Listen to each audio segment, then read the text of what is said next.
All right, it's Seb, isn't it? Shad. Chad. Yeah, sorry, no, it's alright, it's alright. We've spoken over the week, mate, and I do appreciate your... No problem at all. Chad is the real name. Shad is kind of a, it's a type of fish. And respect the Chad. Mate, last week, it's been 1 week since the protests in Hyde Park. What would you say the mood and the sentiment of the Iranian and Australian people are now? The mood and sentiment of Australian people?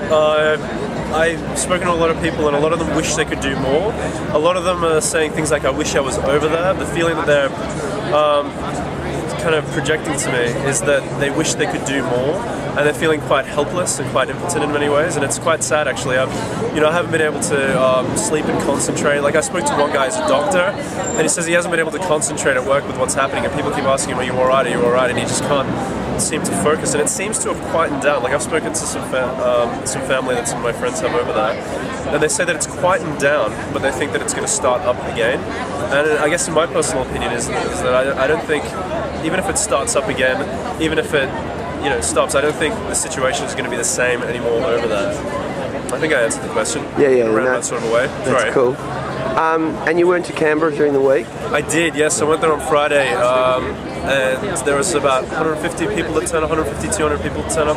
2 busloads from Sydney, 1 busload from Melbourne, and it was a really peaceful protest. I mean, better than this. I mean, there was a conflict earlier.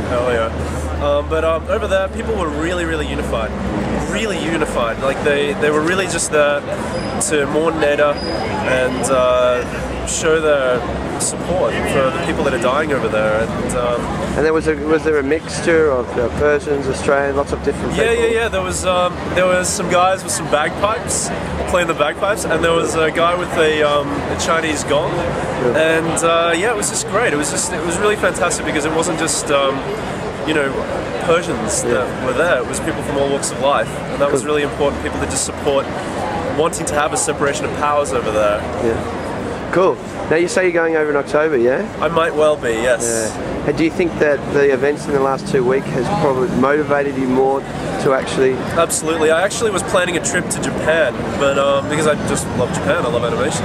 But I just really feel that people over there need media pumped into that country, and I'd like to think I know a little something about media, but yeah, I'd like to do what I can to help get a lot of opinions. And the final question now, you mentioned last week that Persians in Australia are getting a richer sense of their own identity because of these events. How has that evolved over the last week?